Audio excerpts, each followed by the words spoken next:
Olá pessoal, boa tarde. Aqui quem fala é Marcelo Furtado, cofundador do Convênia, né? A gente já teve alguns encontros aqui no Instagram e a gente está aqui para falar hoje de um assunto que é muito relevante, um assunto que é super importante para todo mundo e super recente.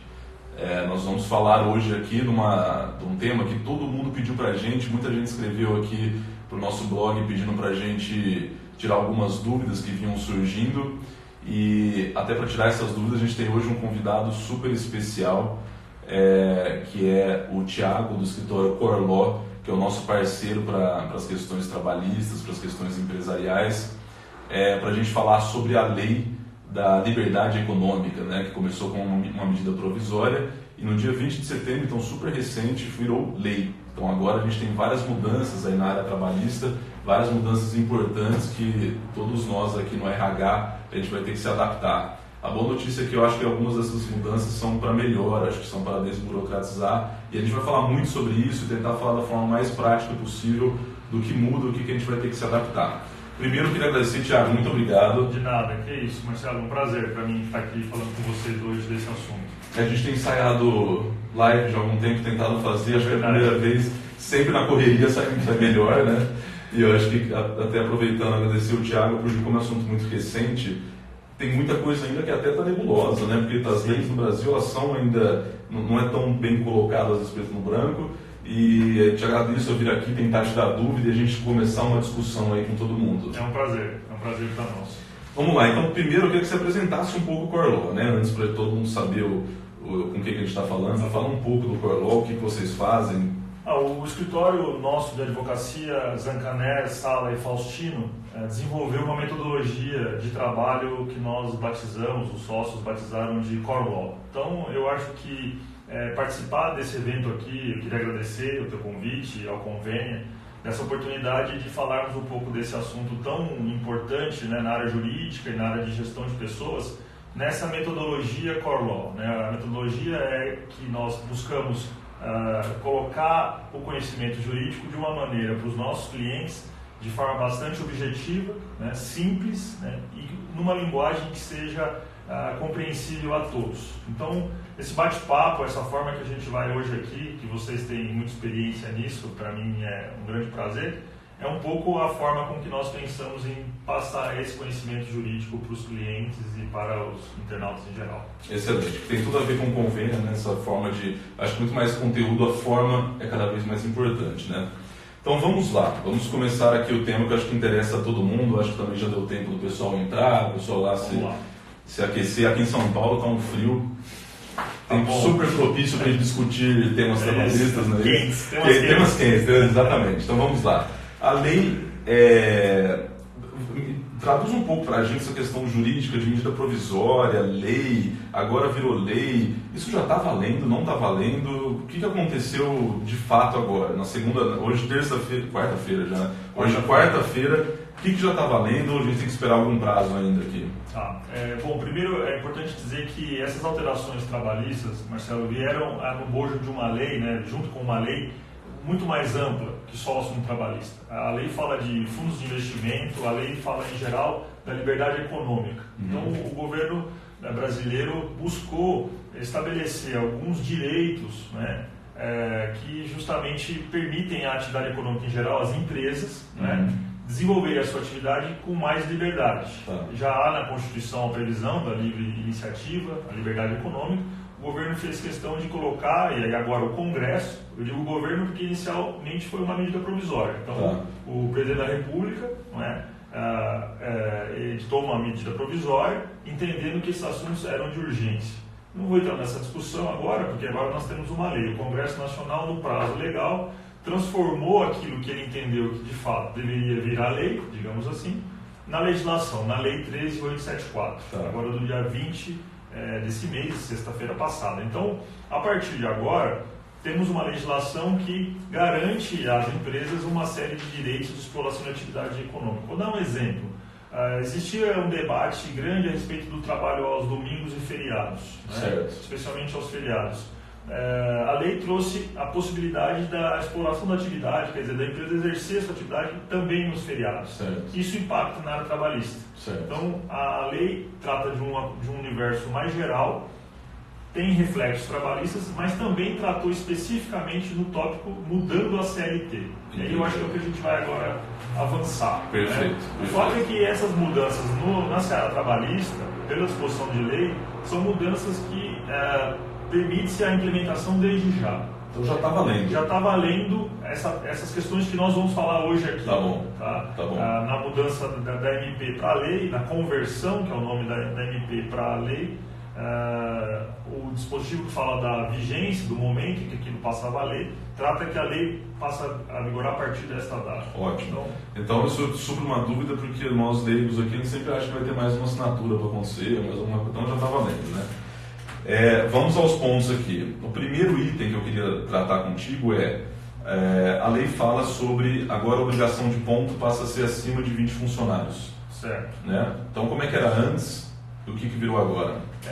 Esse tema é muito relevante, né? Eu acho que se estabeleceu um novo entendimento do que é uma empresa de porte pequeno, né? De uma empresa que tem as suas dificuldades para gerir a sua força de trabalho, para entender o tempo que esses empregados estão à disposição do empregador, da empresa. O que eu quero dizer com isso? A lei, a CLT estabelecia 10 empregados, então as empresas com menos de 10 empregados, elas não precisariam estabelecer um controle de jornada, um relógio de ponto, ou hoje os aplicativos que tem aí, os controles alternativos de jornada, elas não precisavam fazer isso. Esse controle era feito de forma diferente. Era muito mais aquela possibilidade de estar ali no dia a dia verificando o horário de chegada, o horário de saída. Sim. Claro que isso dificultava também a apuração de horas extras para fim de pagamento. Sim. Então, de fato... Mas era uma relação mais próxima. Uma relação mais informal, mais próxima. A partir de agora, esse entendimento, esse limite passou a ser 20. Certo. Então, todas as empresas, uma empresa, por exemplo, com 18 empregados, não precisa mais ter um controle de ponto, um relógio de ponto, uma papeleta, né? Uma planilha. A gente pode, acho que é bom relembrar que houve uma movimentação muito grande em razão do registro eletrônico de ponto, o REP, há anos atrás, uma confusão sobre as empresas todas serem obrigadas ou não a ter esse registro eletrônico, o controle eletrônico. Certo. Isso não é obrigatório para todas as empresas, continua não sendo. As empresas podem fazer um controle manual, né? Mecânico, que é aqueles relógios mesmo de ponto, ou eletrônico, seja o eletrônico relógio, seja o eletrônico controles alternativos, e aí controles alternativos tem algumas questões específicas de acordo coletivo, etc., que a gente pode, numa outra oportunidade, explorar.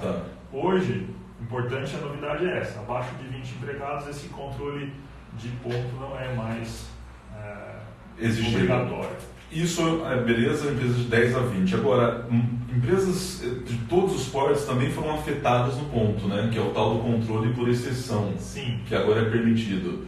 O que é? Eu acho que isso não existia antes na legislação, né? O que é isso exatamente? Nós não tínhamos na legislação trabalhista brasileira a previsão do controle por exceção. É claro que na criatividade, né, e a gente sempre brinca que todos os profissionais na área de gestão de pessoas, que se envolvem com o ser humano em geral, acho que aflora essa criatividade. Né? Então a criatividade... Sobrevivência. A gente tem que resolver no dia a dia e como gerir aquelas pessoas, afinal são seres humanos que estão ali, né, trabalhando. Então a criatividade levou a essa questão do controle por exceção. Algumas empresas começaram a estabelecer que o empregado somente faria a anotação daquilo que fosse a exceção. A exceção é a hora extra. O trabalho em sobrejornada. Ao invés de ele anotar das 9 às 6, ele só anotava se ele fizesse alguma hora extra, ou seja, ele não precisava ficar anotando o dia inteiro lá no almoço, etc. Presumia-se que aquilo estava nos outros dias, que não havia anotação, que o horário contratual foi respeitado. Fosse um horário contratual de 6 horas por dia, fosse um horário contratual padrão comercial de 8 horas, não importa, aquilo foi respeitado. A lei traz especificamente, né, na CLT, a previsão da possibilidade de se estabelecer um controle por exceção.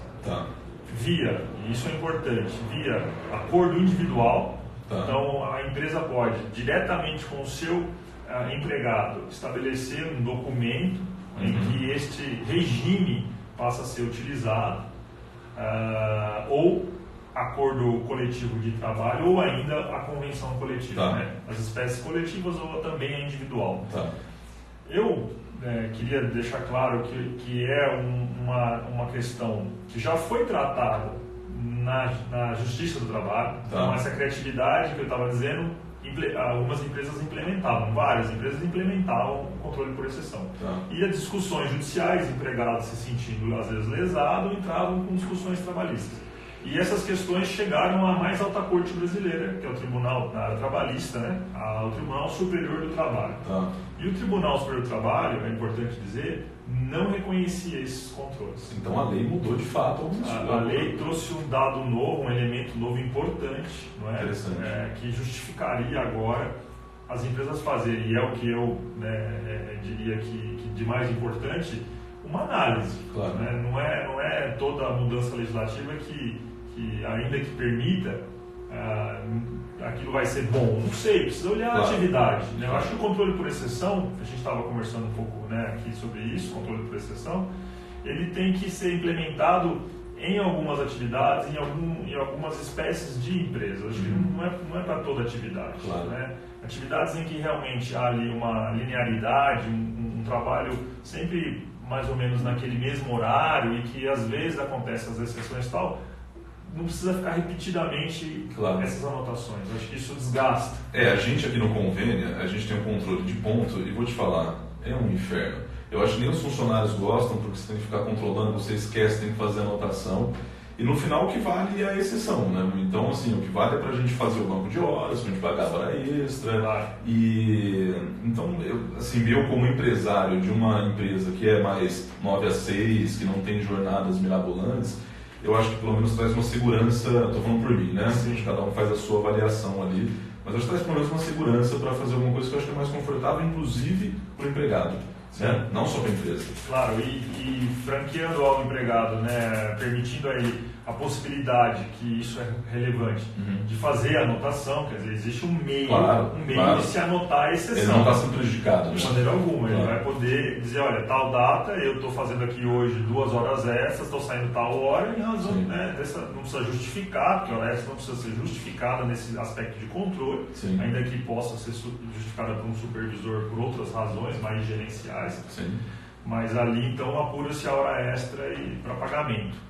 Aí, né, eu acho que há uma série de questões, é um assunto novo, questões outras virão, por exemplo, a possibilidade ou não de incluirmos horas em sobrejornada em banco de horas com controle por exceção. Acho que é um assunto super interessante. Eu posso compensar essas horas que eu indiquei em exceção, e se sim, compensar seria conceder uma folga. Mas como que eu comprovo a folga compensatória? Você deveria ter um lançamento negativo, né? Um lançamento por exceção negativo. Eu lanço hora extra e lanço apenas aquele dia que eu não trabalhei. Então essas são questões que a gente fica aqui, que gosta do assunto. Exatamente. Eu acho que para a indústria, por exemplo, de tecnologia, isso abre uma oportunidade também. Quem controla ponto pode agora ter que fazer lançamentos negativos, né? Com certeza. A gente está passando por uma pauta aqui que a gente escolheu, mas, gente, fiquem à vontade para fazer as suas perguntas aqui embaixo nos comentários. E aí, conforme as perguntas forem chegando, a gente tenta encaixar aqui também na conversa. Um outro assunto agora que eu queria falar, que eu acho que isso é muito legal. A gente aqui no convênio, a gente abre uma verdadeira guerra contra o papel. A gente gostaria que não existisse papel na relação do funcionário com a empresa, que é a carteira de trabalho digital. Né? Então, o que exatamente é a carteira de trabalho digital? O que mudou nessa história? Esse ponto eu acho um símbolo. Né? A lei trouxe realmente essa mudança na CTPS, né, como, na minha opinião, demonstrando realmente o futuro. Né? O futuro de plataformas fundamentais na gestão de pessoas, o futuro, nós vamos falar disso, eu sei, mas já falo aqui do e-social, né, do sistema de envio, de processamento e arquivamento de informações sociais, e a CTPF seria esse símbolo realmente do fim do papel, né? Símbolo de uma relação empregador-empregado mais dinâmica, que essas novas formas, inclusive, de trabalho indicam, né? O mundo está mudando, a relação de trabalho tem mudado muito, profissões tradicionais estão acabando e novas atividades estão surgindo assim, com uma velocidade que a gente nem consegue acompanhar. E eu acho que o fim da carteira de trabalho no papel, que trazia para os empregados um problema, muito comum, o empregado perdia a carteira de trabalho e depois do momento de aposentadoria tinha um grande problema de demonstrar, não é, o vínculo, porque nós sabemos que o INSS em vários momentos da relação com o empregado, com o beneficiário, né, ele exige essa documentação de prova. Era um papel que você tinha que guardar por 40 anos. Era um papel que você tinha que guardar por 40 anos. Então, eu acho que a CPPF digital é a possibilidade das anotações serem feitas exclusivamente de forma eletrônica. O empregado, ele apresenta ao empregador, no momento da admissão, o número do CPF, isso eu acho importante. Há uma sinalização que o CPF provavelmente vai se tornar o nosso número único, né? Aquele ID, fora do país, em vários países existe já isso, unificação do número de identificação do cidadão. A gente vai, pelo visto, aí caminhar para o CPF. O e-social já falava de CPF, nascimento e NIT. Ele nem falava da carteira de trabalho. Ele nem falava de número de carteira de trabalho, ainda que nos eventos tinha que falar o número. Então, agora, o empregado apresenta o CPF, é como se estivesse dando a carteira de trabalho.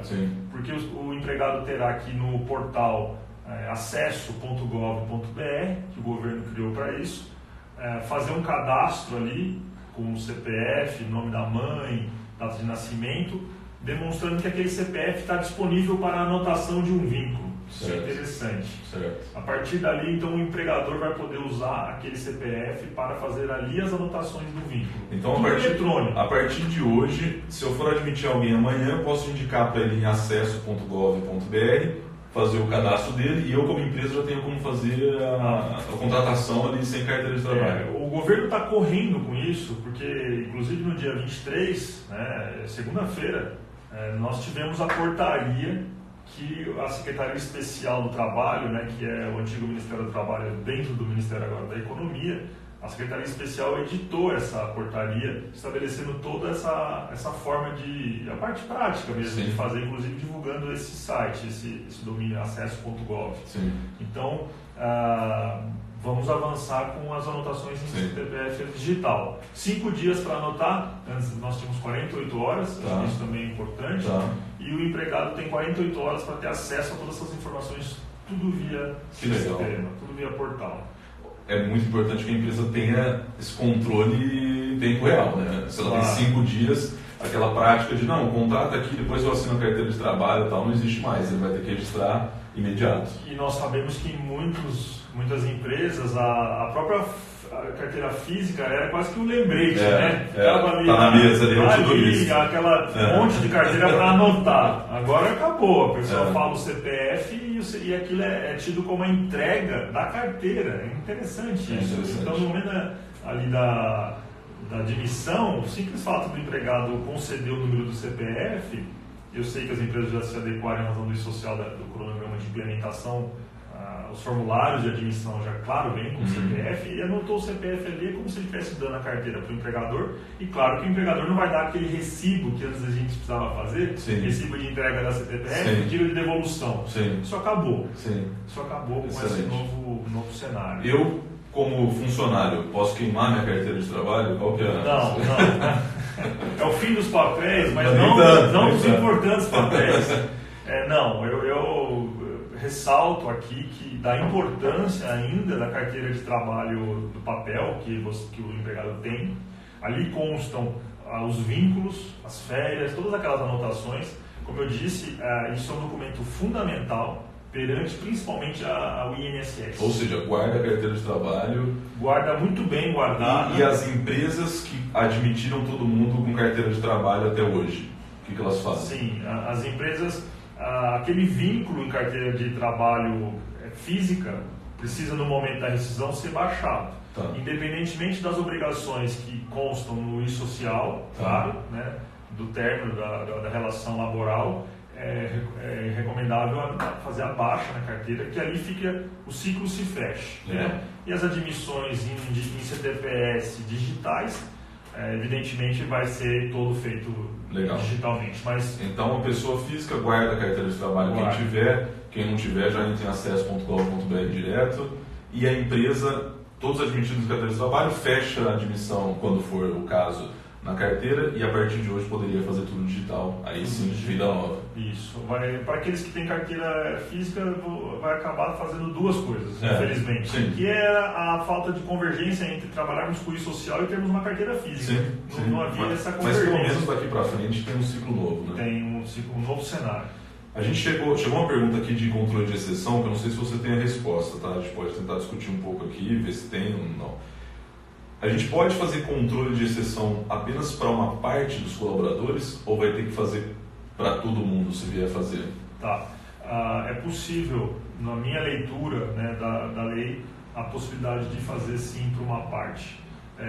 Primeiro, vou dar as razões jurídicas aqui. O primeiro é que a própria legislação trata da possibilidade de acordo individual.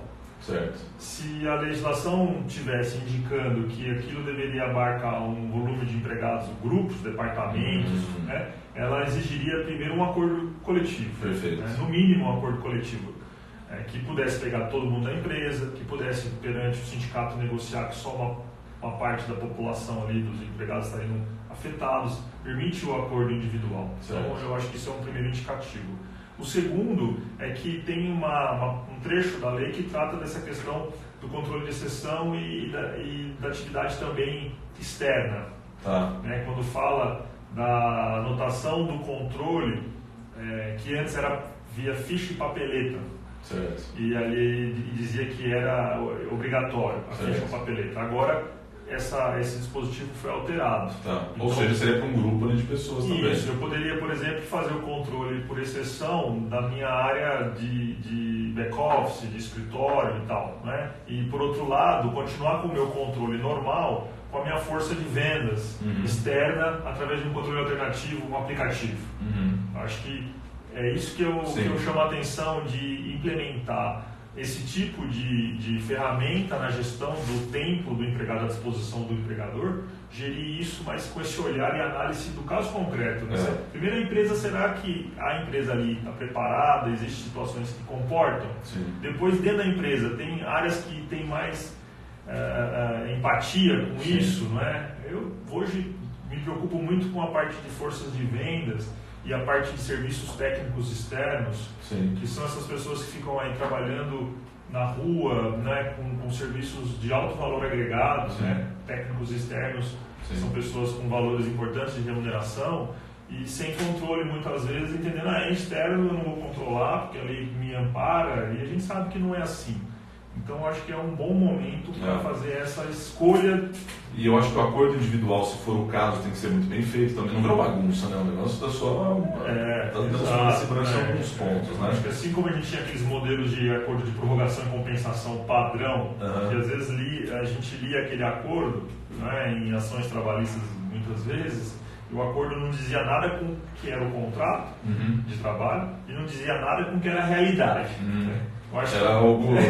Então, três peças que não conversavam. Eu acho que isso precisa acabar com padronização de boas minutas de contrato, a seleção em que população eu vou aplicar, por exemplo, um controle por exceção, e por trás disso, ferramentas de gestão e controles, né, plataformas de gestão de pessoas robustas, que eu acho que isso é fundamental para dar esse amparo para o RH interno das empresas. Obrigado pelo, inclusive, o convênio do pessoal. Então, o Fabiano perguntou aqui, achei engraçado até a pergunta, domingo virou dia útil mesmo? É isso? Domingo é dia útil? Essa é uma boa pergunta. Qual é o nome dele? Fabiano. Fabiano, obrigado pela tua pergunta. Domingo virou dia útil. Domingo não virou dia útil, né? Mas agora o domingo eu entendo, e até em junho já tínhamos uma mudança na portaria do Ministério agora a Secretaria Especial a respeito do trabalho aos domingos. Eu acho que houve uma mudança sim pela lei, né, entendendo que aquele trabalho em feriados, diz o trabalho inclusive em feriados, não ensejariam custos adicionais, pagamentos adicionais. Não me parece que tenha havido a revogação por completo da Lei 605, que é de 49. Nossa, então, veja que nós imagina o mundo como era em 49. Nós estamos tratando aqui de um tema que impacta uma lei de 49. Né? O que eu penso é que agora as empresas, falando do domingo que é a tua pergunta, elas podem, dentro daquelas atividades previstas pela portaria do Ministério da Economia, Secretaria Especial, podem trabalhar aos domingos mediante a concessão de uma folga durante a semana para evitar o pagamento dobrado, não é? Que a Lei 605 de 49 já previa isso. Só que agora a atividade está mais bem definida e também a clara possibilidade de pagar em dobro caso não haja concessão dessa folga. E importante é que a escala de revezamento, porque ainda me parece um direito de todos os trabalhadores a cada pelo menos 3 domingos, pelo que entende a jurisprudência, um domingo de folga, obrigatoriamente no domingo. Não significa que agora você trabalha de segunda a segunda, é só na prática, pelo que eu entendi, se por uma eventualidade eu tiver que trabalhar numa segunda, eu posso folgar no domingo, eu posso folgar na segunda e compensar. Isso, ou num feriado. Uma sexta de feriado eu trabalho e folgo na quinta ou folgo na segunda, aí vai fazer a compensação como for melhor para a empresa. Não tem o famoso DSE. E aquelas horas de trabalho no domingo ou no feriado, elas são nessa situação computadas como horas normais. Entendi, tá claro. Para compensar. Compensou, resolveu. Não compensou, paga em dobro. Tá. Avançando aqui na nossa pauta, e-social. E-social, que era o fantasma que ronda o RH já há alguns anos. Aí todo mundo fez uma mudança, investimento, todo mundo foi atrás, se adequou de forma que deu. E aí agora a notícia que sai, todo mundo vê nas matérias, é o fim do e-social. É isso mesmo? A gente jogou todo o trabalho fora que a gente fez? Não. Marcelo, graças à história. O e-social também é outro ponto alto na mudança da lei. O e-social, eu acompanho o e-social desde 2013, assim, mais proximamente, que foi bem no começo dessa questão toda. Então nós temos aí 6 anos, né? E o e-social é um pouco o símbolo também do que acontece no nosso país, né? Dessa insegurança também nos aspectos trabalhistas. Algum avanço, depois um retrocesso, uma coisa que hoje é para entrar em vigor dia 10 de setembro, passa a ser 10 de novembro, depois agora quanto investimento, né, tivemos, quanto trabalho tivemos para que o calendário ou o cronograma fosse respeitado. A lei não extingue o e-social, né, a lei não faz isso. O que a lei estabelece com clareza é que nós teremos um sistema simplificado. Então, é como se tivéssemos escalado uma montanha alta, chegamos lá em cima, agora talvez possa ser mais baixa essa montanha. Nem todo mundo chegou também, né? Nem todo mundo chegou, mas aqueles que chegaram... Muita gente pelo caminho É verdade, muitos ficaram pelo caminho, mas nós temos agora a possibilidade, com a mudança, e isso existe um grupo no governo de estudo, de análise, para fazer justamente essa simplificação. Me parece clareza que vários daqueles eventos do e-social que são obrigatórios deixarão de ser eventos no sistema. Legal. E algumas informações que são lançadas dentro de sistemas que vão continuar como obrigatórios, aquela informação vai ser excluída, né?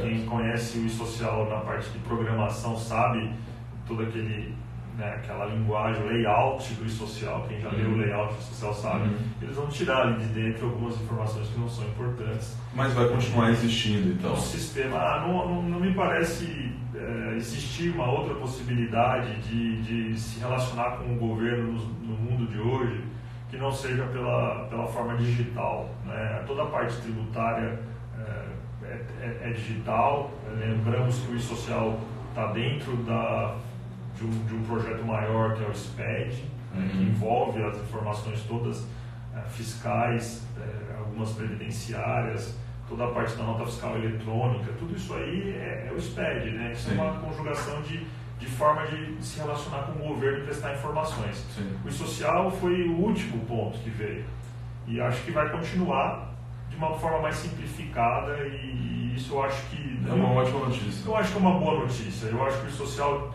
de fato, talvez tenha sido assim muita coisa, né? Talvez tivesse sido mais prudente até o governo ter colocado um sistema eletrônico com uma base de informações, por exemplo, deixando algumas informações de saúde e segurança do trabalho, que sempre nos cronogramas estavam para um segundo momento, dada a dificuldade que é gerir isso, e foi tudo de uma vez ali, talvez com muita coisa.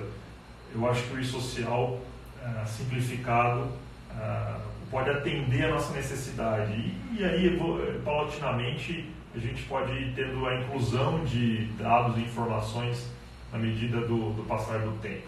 O que não podemos é abandonar o e-social ou extinguir o sistema por completo, que eu acho que isso seria um retrocesso, na minha opinião. Sim. O Paulo, que tem mais um comentário aqui sobre carteira de trabalho digital. Estou falando sucesso aqui, a carteira de trabalho digital. Paulo perguntou o seguinte: a carteira de trabalho física atual, ela poderia ser utilizada como documento de identificação. A CTPS digital também servirá para essa finalidade? Posso tentar responder? E aí claro, claro. Pelo que eu entendi, Paulo, não existe mais a carteira de trabalho. Então, imagina hoje uma pessoa que não tem a carteira de trabalho, ele vai no acesso.gov.br, com o CPF ele ativa uma conta digital, ou seja, a carteira de identificação dele é o CPF. Passa seu CPF, a CNH, o RG, isso. Mas a CTPS, a carteira de trabalho não existe mais, né? Ela é só, de fato, algo paralelo. É isso, não, perfeito. Posso ser seu estagiário já? Não, você pode ser nosso chefe, meu chefe. Não, a carteira de trabalho não será mais digital, não será mais documento de identificação. Tá? Na portaria tem expressamente isso, dizendo não é para fins civis, né? Se você apresentar a carteira para identificar, não tem nem como apresentar. Não tem. Então, perdemos um documento de identificação, que de fato a CTPF no bolso era a forma de a pessoa parada na rua poder se apresentar para a polícia. Olha, eu estou aqui, sou fulano.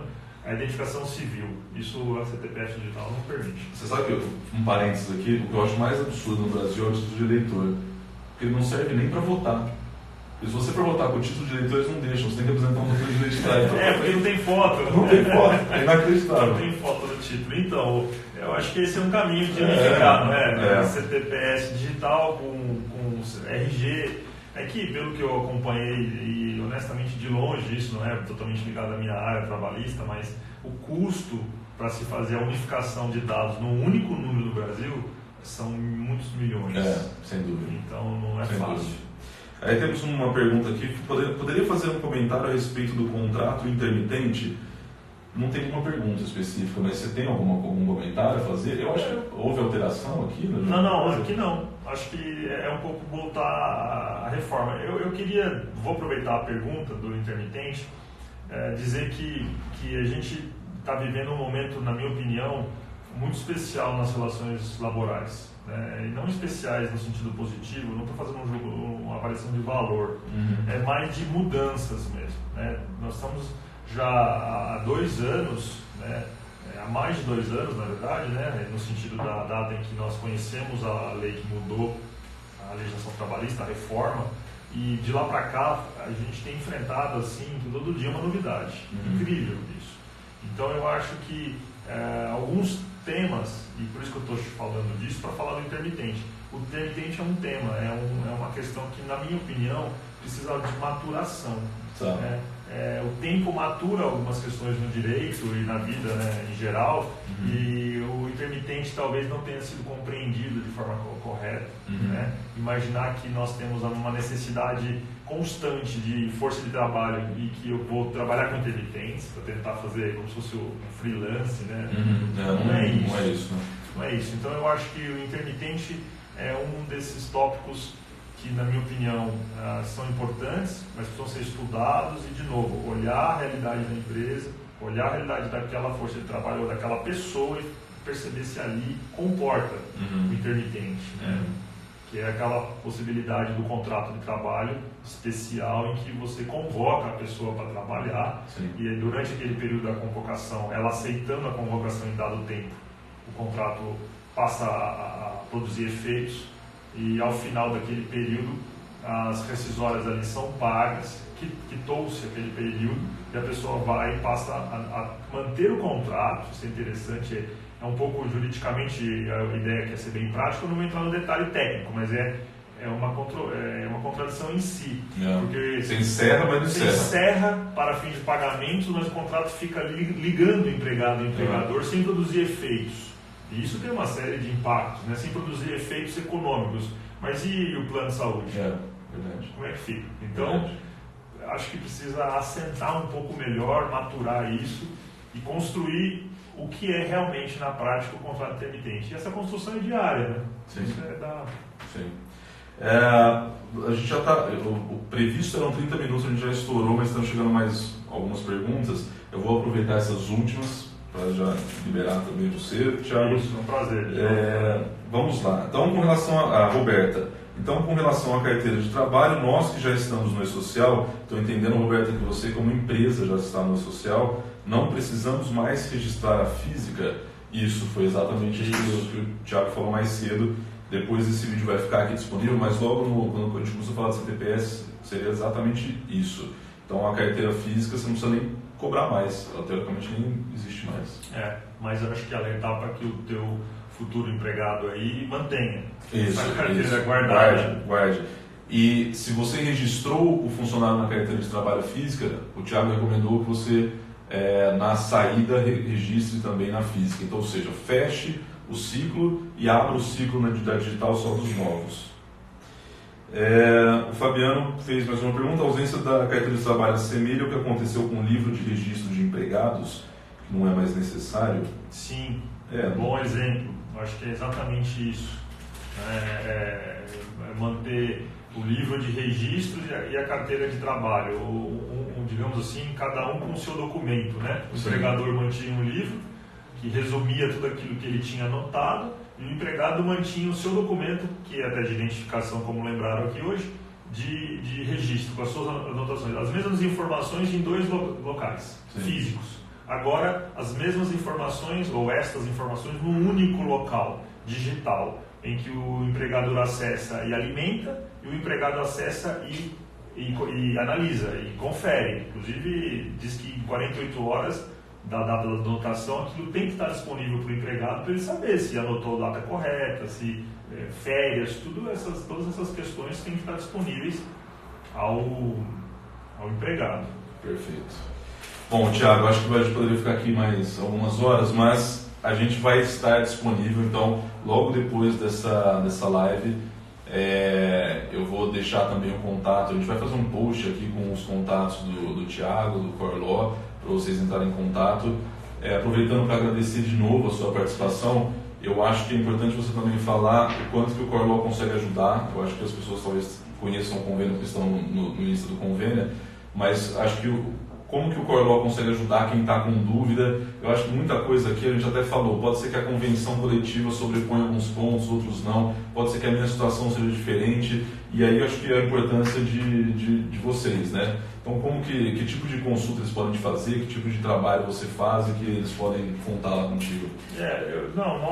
Acho que o primeiro ponto importante é dizer que participar, te agradecer pelo convite, né? Aqui o convênio é sempre um prazer, quando as pessoas lá do Corlaw estão aqui, os sócios, os advogados, é sempre muito bom, porque o nível é nesse alto nível, né? O debate, a conversa. A gente está, na realidade, aqui numa posição de alguém que estuda, né, mais como estudante, e apesar de ser professor também na área, mas mais como estudante de sexta-feira a lei está aí. A gente já vinha, claro, acompanhando desde a MP, então a MP também tem um aspecto negativo, que não me parecia algo que pudesse ser veiculado via MP, devia ser lei, como agora é, mas já acaba antecipando o que teremos, né, ou parte do que teremos, porque a MP pode ser parcialmente só convertida em lei.